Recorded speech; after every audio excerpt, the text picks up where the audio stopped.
Pour sa 4e participation à Équipe Auto, Univers VO regroupe encore une fois les acteurs clés de la distribution dans son village dédié et aussi nous permettre d'avoir des débats et de pouvoir réagir sur les thématiques de notre métier. Aujourd'hui, nous allons avoir la chance d'avoir 4 de nos partenaires pour discuter autour du sujet de l'art de la reprise automobile à distance. Merci à tous d'être avec nous sur ce plateau.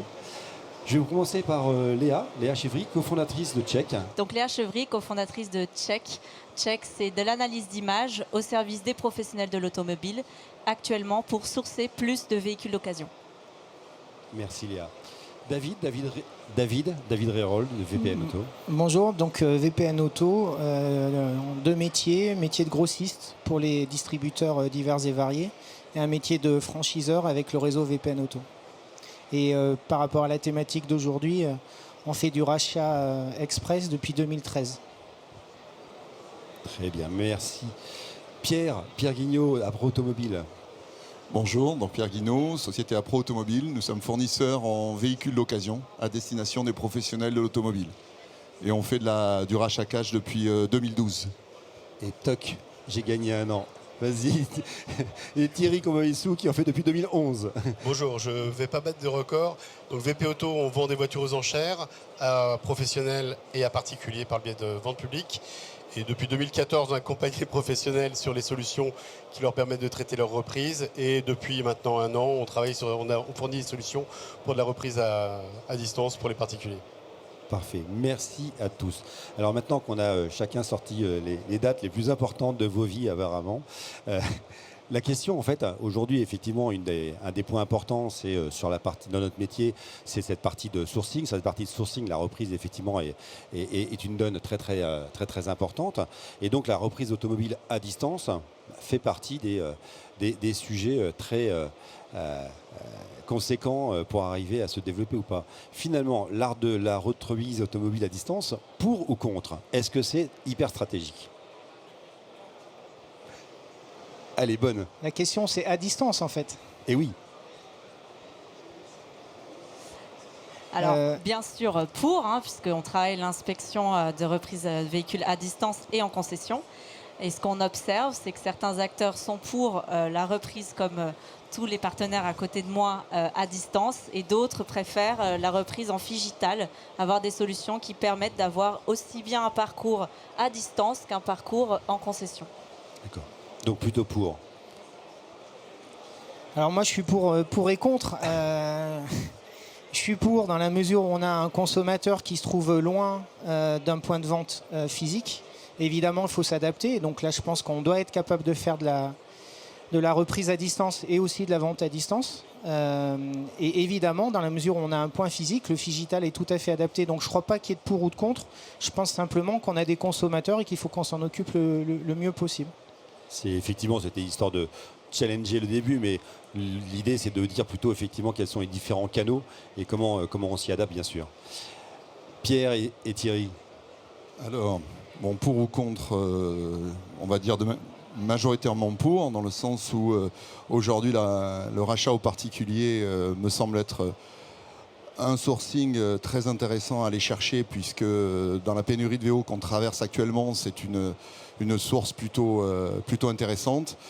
Après, ça amène des difficultés aussi. Donc oui, arriver à savoir reprendre à distance, c'est très intéressant, avec tous les avantages et inconvénients que cela génère. Mais effectivement, je rejoins David. Quand on a aussi des points de vente, déjà la priorité, c'est aussi de les faire venir à nos points de vente et savoir mêler les deux. Je pense que c'est intéressant. C'est clair. Du coup, Thierry, j'ai modifié un petit peu la question, juste pour changer un petit peu. En fait, vous, GVP Auto, comment vous faites justement toute cette partie reprise à distance, parce que forcément, c'est votre savoir que de savoir faire de la reprise, savoir sourcer et savoir coter, chiffrer, enfin faire tout très rapidement. C'est intéressant d'ailleurs que tu reviennes un petit peu sur votre process, mais et également de nous faire un petit focus sur la partie reprise à distance que vous savez également effectuer. Alors, en ce qui concerne nos partenaires professionnels, on leur propose depuis longtemps de quoi avoir des estimations à distance sur la base d'éléments retranscrits pour décrire au mieux le véhicule et apporter la valeur, puisqu'il y a dans la notion de distance, ça dépend des process et il faut dérisquer au maximum la qualité du véhicule repris en fait. Voilà.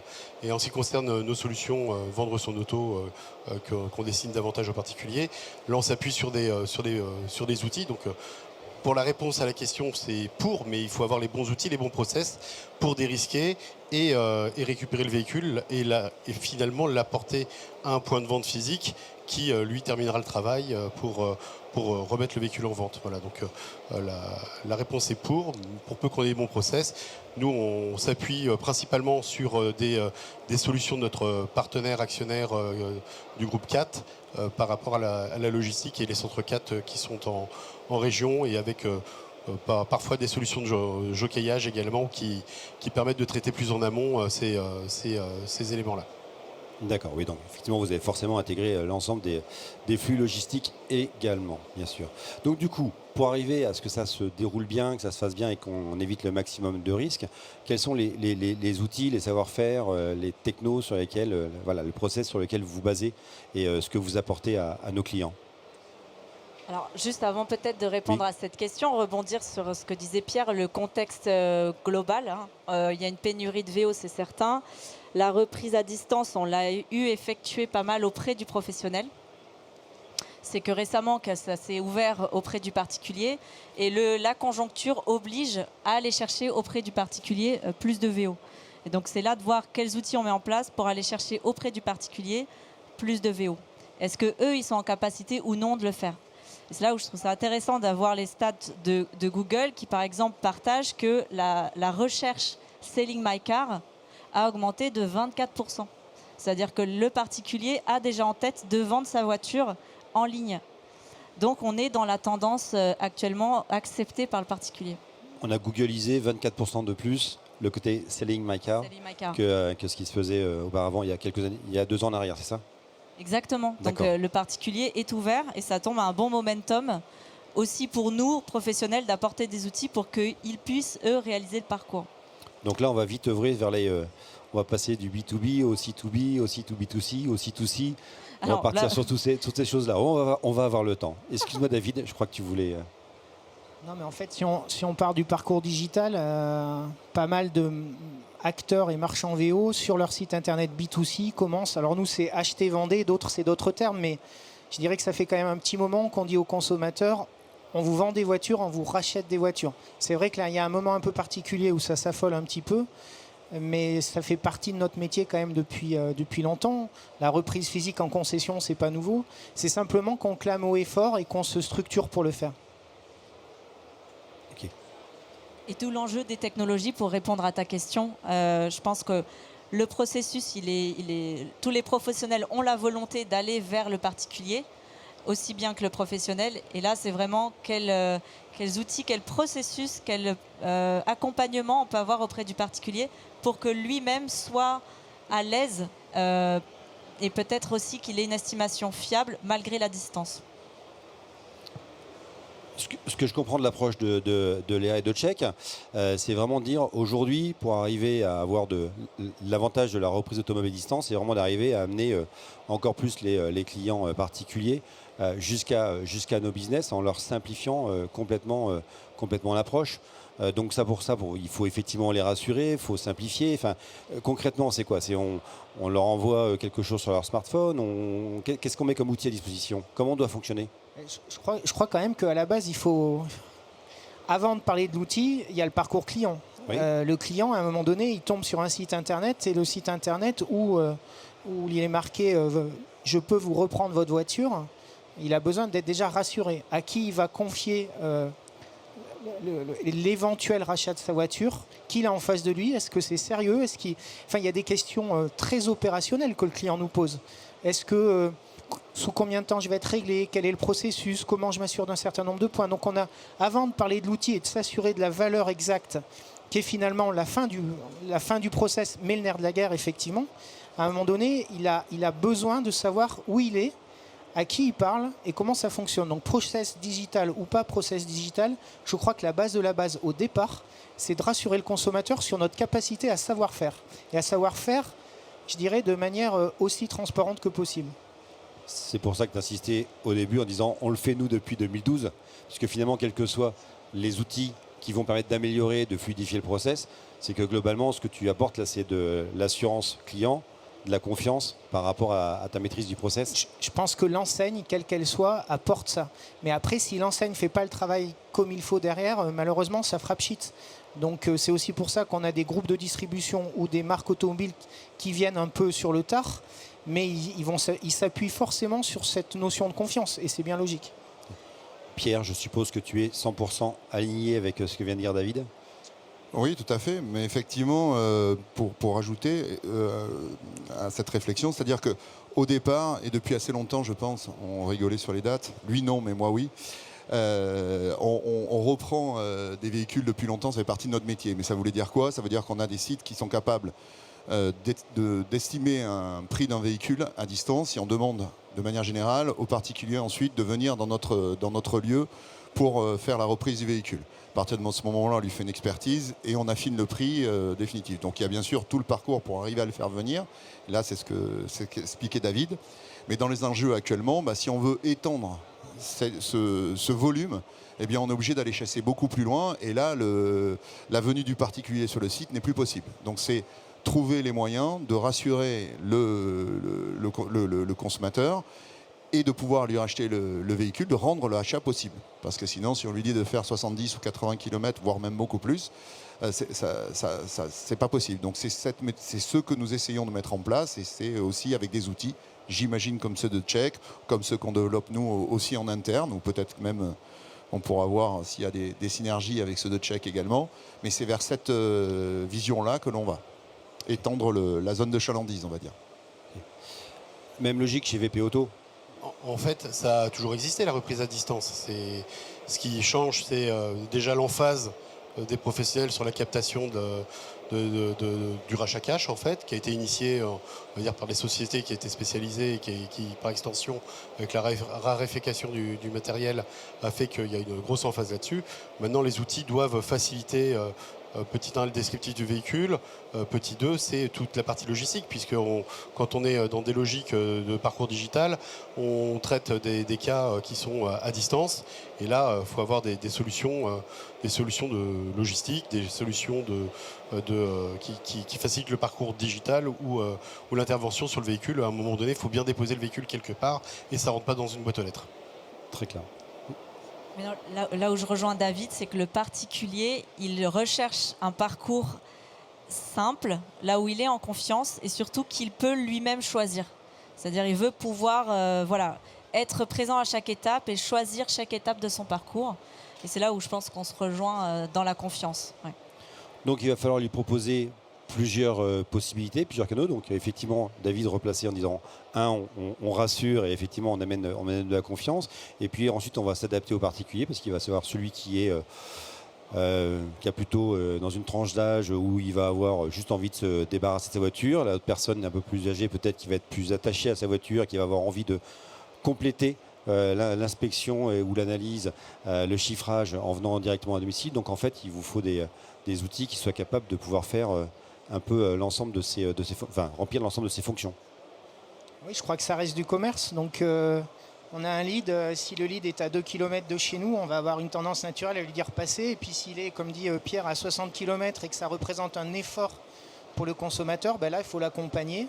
Et l'accompagner avec des outils qui puissent que nous on soit en confiance, et lui aussi, parce que effectivement le rachat à distance, la crainte que l'on a tous, et en particulier on va dire un groupe de distribution classique, c'est de donner le carnet de chèques à un vendeur qui potentiellement peut faire entrer une voiture qui est à terme nocive. À court terme il n'y a pas de problème, mais elle peut être nocive si on l'a mal rachetée. Donc ça veut dire effectivement pouvoir s'appuyer sur des outils, donner dès le début une valeur au consommateur avec des outils divers et variés, dont ceux que peuvent proposer VP Auto, une valeur qui fait qu'il s'intéresse au truc, parce que si effectivement on lui donne une valeur qui est hors marché, il n'y a plus de débat. Donc il faut trouver l'équilibre déjà sur la valeur du prix, et puis après il faut faire notre boulot de professionnel à distance, et donc avoir des yeux aussi expert que possible pour ne pas se tromper sur la qualité de la voiture. Et c'est là qu'est tout l'enjeu, et c'est pour ça qu'effectivement, pas mal de sociétés proposent aujourd'hui des solutions. Mais il y a des solutions diverses et variées. On peut faire une vidéo, on peut faire une photo. Et selon l'appétence du client, on n'a pas non plus forcément besoin d'outils absolument extravagants. Ce qu'il faut surtout, c'est avoir la bonne information au bon moment pour donner le juste prix. Oui, alors le prix, c'est quand même le nerf de la guerre, et effectivement. Donc du coup, pour arriver à bien pricer, on a quand même envie d'aller de plus en plus dans le détail. Donc forcément, sur alors, toutes les informations qu'on sait collecter automatiquement à travers le VIN, etc., maintenant, c'est dans les usages. Mais après, sur la qualité extérieure, on vit effectivement des outils et des applis qui existent, mais également sur les petits défauts intérieurs. Comment vous pouvez aujourd'hui affiner le plus possible, parce qu'on sait que quand le client est là et qu'il va pricer chez vous, il va pouvoir être très volatile, partir très rapidement ailleurs. Donc en fait, là, il n'y a pas à faire un prix moins 15% en dessous de la valeur, parce que sinon, il risque de partir ailleurs. Donc il faut vraiment arriver à sizer très finement ce prix. Quelles sont vos recettes ?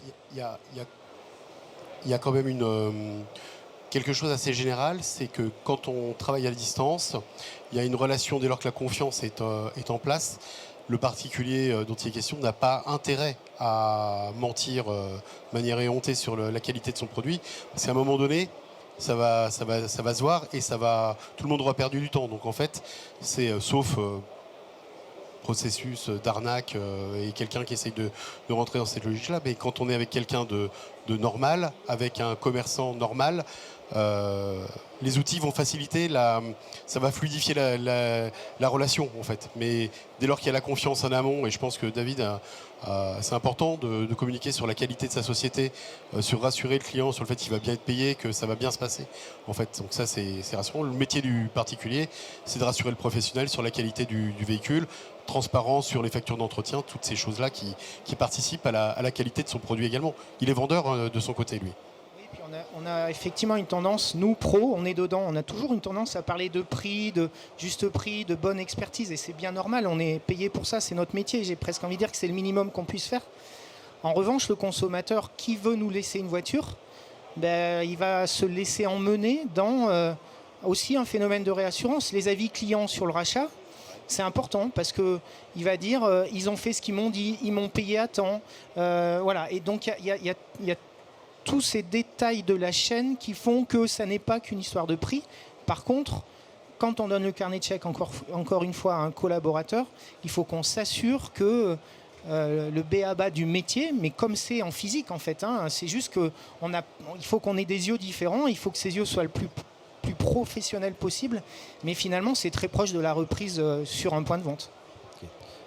Oui, juste pour rebondir justement sur Thierry et David, les groupes qui viennent nous voir souvent nous indiquent qu'ils ont un drop-off important, non pas à la soumission du lead, mais après, quand ils ont commencé le parcours. Et c'est là où justement la confiance et le fait que le parcours soit simple, puis peut accompagner jusqu'à l'offre. Et ce qu'on traque le plus aujourd'hui, nous, c'est combien de leads entrants, finalement, sont encore présents jusqu'à l'offre. Et là, c'est vraiment ce chiffre-là qu'on essaye de pousser le plus loin possible pour que le particulier soit en confiance. Et derrière, effectivement, avec Trustpilot, qu'il indique une note suffisante pour le suivant, le lead suivant, qu'il vienne sur le site et ainsi de suite, que ce soit positif. Très bien. Donc effectivement, la confiance, et on part du client, c'est bien, on le rappelle, c'est valable pour tous nos métiers, mais c'est important. Tout à l'heure, David disait que c'était les yeux aussi de l'expert qui faisait. Léa, je voudrais faire un petit focus quand même sur la partie un peu techno de la solution de chèque et de ce que vous avez lancé récemment. Parce qu'en fait, ce que vous proposez aussi, c'est finalement d'être un petit peu toute l'expertise des yeux, mais là en étant très à distance avec énormément de techniques derrière. Si tu peux nous faire un petit focus sur vos derniers développements. Oui. Alors, ça me fait rire d'ailleurs, David, tu as parlé de confiance et notre mission, c'est apporter de la confiance dans les transactions avec de la technologie. Donc, la confiance, c'est l'enjeu.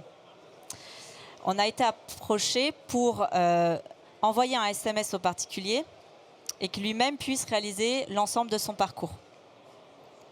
Il réalise les photos de son véhicule, il est accompagné par l'intelligence artificielle justement sur chacune de ses prises de photos. Et une fois qu'il a réalisé toutes les photos de sa voiture, il va prendre en photo contrôle technique, intérieur, extérieur, etc. Et là, vous recevez les informations avec l'estimation des dégâts. Donc directement, vous avez l'estimation des dégâts, ce qui fait gagner du temps à vos équipes pour estimer la voiture. Vous rappelez le particulier et vous pouvez faire l'offre directement auprès du particulier. Donc c'est ce qu'on a proposé et c'est là où on a vu un gain jusqu'à 90% des leads qui sont entrants terminent le parcours. Donc ça a été un gros gain pour eux. Du coup, moi j'ai une question. Envoi SMS au consommateur qui remplit en gros lui-même, combien de temps ça lui prend environ? C'est une très bonne question. Donc c'est un tracking que vous pouvez avoir, que vous pouvez suivre en temps réel. En moyenne, 1 minute 15. Et entre le moment où il soumet le lead et l'offre, en moyenne 40 minutes avec nos clients. Non mais 1 minute 15 pour faire le tour de la voiture et tu as parlé tout à l'heure de contrôle technique, etc. 1 minute 15 non 1 minute 15, oui. Mais comment il fait? Alors, on pourra voir ça ensemble, il n'y a pas de problème. Alors, donc, le parcours, vous pouvez le choisir vous-même. La première partie, c'est la carrosserie, ensuite l'intérieur, ensuite la documentation. Et là, vous pouvez choisir ce qui est fondamental pour vous ou non. Et en moyenne, entre la réception du SMS et le premier clic et la fin du parcours, c'est 1 minute 15. Ouais. Il est hyper rapide. Ouais. Il est donc hyper rapide. Mais, et pour finir quand même, alors le côté 1 minute 15, c'est effectivement donc le fait que tout se mette en marche. Et après, tu disais que 40 minutes, c'est le retour finalisation de l'offre, c'est ça? Un client l'offre de nos clients. Donc ça, c'est le temps côté client. Et juste sur ce point, parce que c'est vraiment une surprise pour toute l'équipe tchèque, le particulier fait des bien meilleures photos que le professionnel. Alors ça, nous, on l'avait déjà remarqué. Quand on a commencé d'acheter à distance, on était comme ça et on a plutôt eu de bonnes surprises. Et c'est d'ailleurs ce que tu disais tout à l'heure. Parce que, bizarrement, et si on se met à la place d'un consommateur, c'est assez logique. Vous allez dans une concession, vous déposez votre voiture, vous laissez porter et le type, il fait l'expertise. Vous êtes à distance et celui qui fait le lien à distance, donc notre commercial ou notre acheteur, dit « Attention, décrivez-moi bien la voiture ». Parce que sinon, à la fin, potentiellement, on pouvait avoir une mauvaise surprise. Donc, s'il vous plaît, décrivez-moi bien la voiture. Et du coup, il prend le temps de vous montrer l'endroit où il y a une rayure qu'il n'aurait pas fait en concession. Ça, c'est vrai que c'est quelque chose qu'on remarque assez souvent. Sauf, comme tu le disais, quand on tombe sur des tordus ou des gens qui jouent sur le système pour essayer d'eux. Mais là, bon, c'est la loi des nombres après. En fait, ce que Thierry disait tout à l'heure en disant finalement ce sont des vendeurs à ce moment-là, je pense qu'effectivement, à travers cet acte de reprise à distance, à partir du moment où ça a été bien préparé en amont et qu'on l'a mis en confiance, la personne se met réellement en vente, prépare bien sa voiture, a fait le nettoyage intérieur-extérieur et dit de toute façon, je ne peux pas faire d'arnaque, donc je ne vais pas essayer de camoufler je ne sais quoi et je vais vraiment le dire. Au final, vous avez presque... Enfin, le process, on voit bien, peut être très automatisé maintenant avec toutes les technos que vous avez, mais finalement, on peut presque être plus en confiance dans le produit qu'on va reprendre à distance, parce que c'est un engagement réel de votre client, que d'une erreur qui peut se passer sur votre parc, votre concession, où il y a un moment... Un de vos salariés qui peut être peut-être un peu trop pressé ou un acte qui est manqué par un utilisateur que vous allez prendre ou quelqu'un que vous avez détaché pour faire l'inspection du véhicule. Finalement, ça risque d'être peut-être plus quali de le faire par le client. Alors, j'ai quand même l'impression qu'en fonction des voitures, soit on fait du rachat cash 100% digital, soit on amène ce client-là vers la concession. C'est là où on appelle ça le figital, vers le point de vente. Et ce parcours-là peut rassurer aussi le professionnel de se dire, dans un cas où je suis vraiment au clair avec l'ensemble des photos, etc., je le fais en digital, et sinon, je l'emmène vers ma concession. Okay. Donc pour ça... Ou si c'est trop loin, vers un éventuel expert extérieur, éventuellement. Effectivement, quand on a un doute, il vaut mieux le lever. Ouais. Ce sont des partenariats que vous utilisez, vous? Oui, ça arrive. Ouais. D'accord. Ok. J'ai une question SMS d'un certain Julien L qui me dit est-ce qu'on peut imaginer demain vendre une voiture reprise à distance avant même qu'elle soit arrivée au garage? Je crois que ça existe déjà. Il y a des spécialistes qui le font. Après, ça repose, ça amène le process qu'on est en train de mettre en place là au maximum. C'est-à-dire qu'on se sert des photos du client pour les commercialiser, on se sert d'expertise pour commercialiser. Et la logistique, elle part du point de départ plutôt que de passer par notre centre. Bien entendu, ça sous-entend qu'il faut maîtriser un maximum tous ces intermédiaires. Et je pense que ça, c'est un vrai enjeu parce qu'on a parlé du prix, on a parlé de l'expertise, mais il y a aussi de la logistique.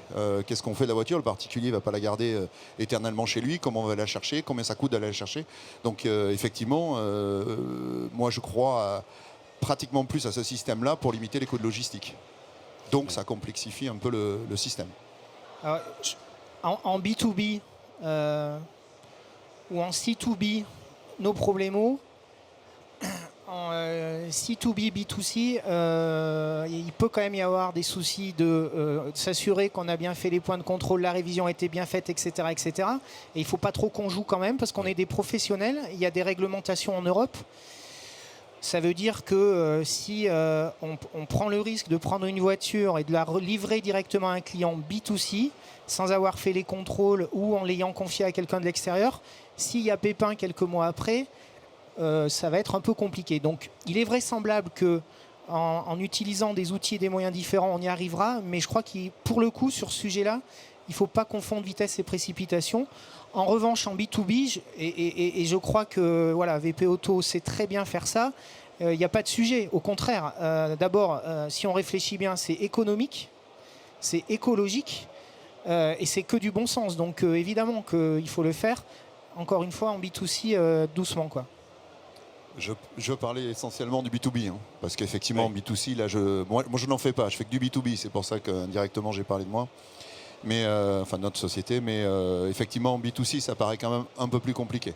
Ça ferait très intermédiaire. Et aujourd'hui, on a quand même des règles, notamment une garantie de conformité d'1 an, qui sera difficile à mettre en place si on fait directement du particulier au particulier. Mais voilà, moi, je parlais vraiment en B2B. Donc à la question au SMS suivant de Julien L, finalement qui demande si on est prêt pour le C2C, on va dire quand même pas tout de suite quand même. Il ne faut pas oublier que pour vendre un véhicule, il faut l'avoir sur son livre de police également. Donc ça sous-entend une partie légale à respecter. Et effectivement, pour revendre à pro, en revanche, dès lors que le véhicule est bien décrit en amont, qu'on est dans un parcours avec de la confiance, si on peut limiter la logistique, plutôt que de déposer un véhicule à un endroit qui va être réenvoyé à un autre endroit, si on peut le faire voyager directement au bon endroit, avec des outils adaptés, on gagne du temps et les coûts d'intermédiation sont forcément réduits. À ce sujet, Thierry, vous qui êtes justement très imbriqué avec la logistique par votre actionnariat commun, aujourd'hui, depuis justement avec l'art de la reprise à distance, en arrivant à bien calibrer les reprises que tu fais, est-ce que déjà tu as des idées de la réduction du délai moyen entre l'achat et la vente? Et est-ce qu'aujourd'hui, deuxième question, sur tes coûts logistiques, tu as réussi à déjà apercevoir le fait que tu arrives à réduire le trajet moyen ou justement à garder la voiture chez le client pour l'emmener directement au bon endroit plutôt que la faire revenir sur un centre logistique?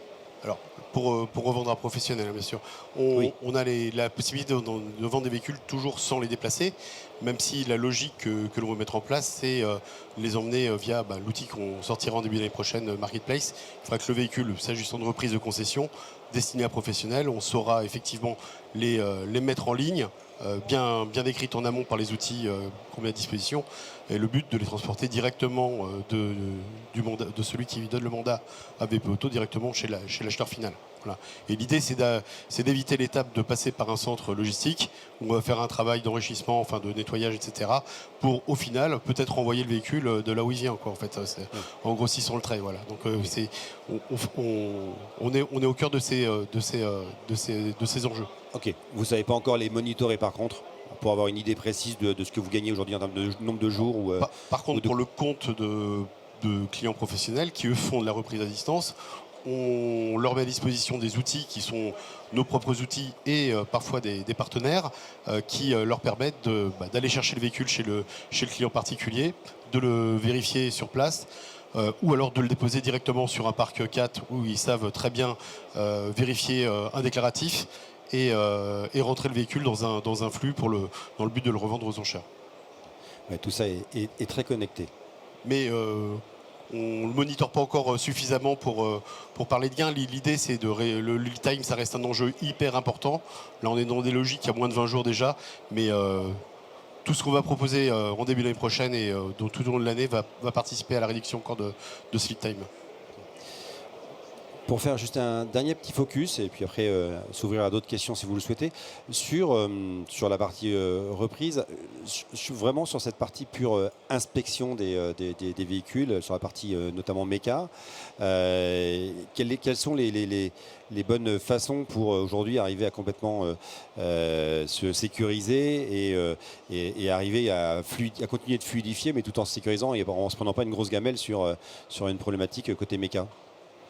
Sur le distanciel, c'est surtout la documentation.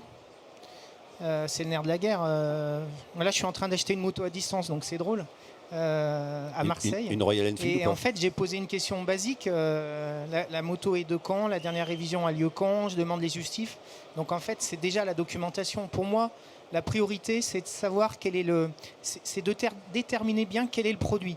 Déjà. Savoir sa marque, son modèle, sa finition, son kilométrage, etc. Parce qu'on passe à travers parfois sur des détails. Et puis effectivement, sur la partie mécanique, si on a un suivi régulier, le risque commence à être très très faible. Est-ce que ça veut dire que statistiquement, aujourd'hui, on peut quand même vraiment commencer à envisager des reprises 100% digitales en ayant des risques très maîtrisés? Donc effectivement un process qui peut fortement s'accélérer. Après honnêtement, j'ai pas de stats, hein, mais je devrais pas le dire. Mais j'aimerais bien connaître le pourcentage de rachats en concession où le vendeur sort la voiture, va à l'atelier, la met sur le pont et vérifie l'aspect mécanique. Je le connais pas, mais on aurait de sacrées surprises. Donc au final, avec un process bien carré, bien sécurisé, avec les bonnes questions posées en amont, la bonne appli, la bonne façon de checker, tiens, justement, toutes les informations en amont, on arrive à plutôt bien sécuriser, réduire le temps, s'ouvrir forcément au C2B, au C2B2B. Donc c'est plutôt des belles perspectives. Oui, Pierre. Moi, ce que je voudrais rajouter par rapport à ce que dit David, c'est pas forcément qu'on va plus sécuriser, mais c'est que finalement, on prenait sans le savoir autant de risques, je pense, en point de vente qu'avec un process finalement pas. Il n'y a pas besoin de le complexifier énormément. C'est vrai que quand on regarde ce qui se fait en concession, ou j'ai eu un temps vendu en B2C, on faisait le tour de la voiture, regardez, bon, avec un œil, c'est vrai, un peu plus professionnel, mais les rares fois où elles sont passées sur le pont, où on a fait un essai et on était capable de déceler quelque chose, c'est assez rare. Donc ça ne sécurisera pas forcément plus, mais pas moins. Voilà.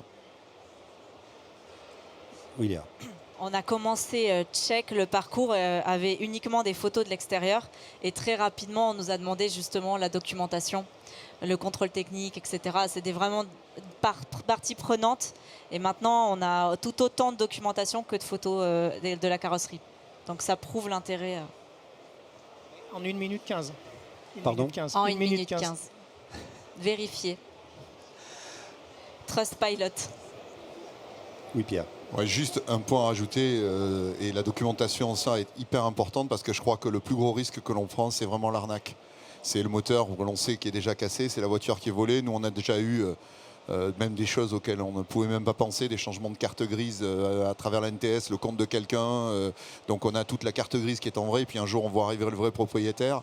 Donc voilà, c'est vraiment ça qui est très important, c'est sécuriser aussi l'arnaque plus que le particulier honnête, entre guillemets, qui veut vendre sa voiture.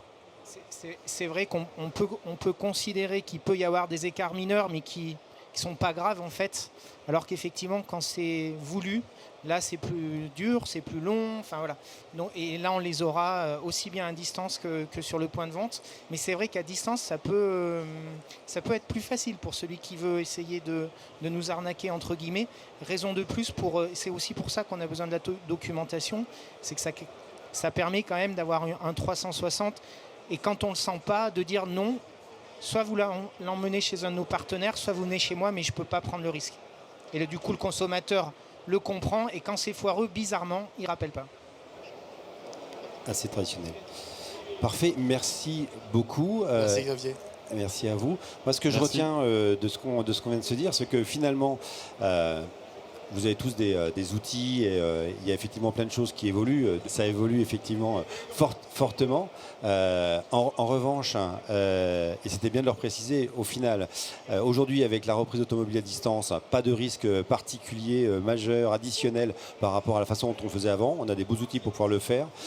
Mais le cœur du sujet, finalement, c'est la façon dont on va accompagner le client dans tout son parcours, le réassurer, l'assurer. Donc effectivement, d'où l'importance des notes que vous avez, de la confiance que vous allez donner dans vos sociétés.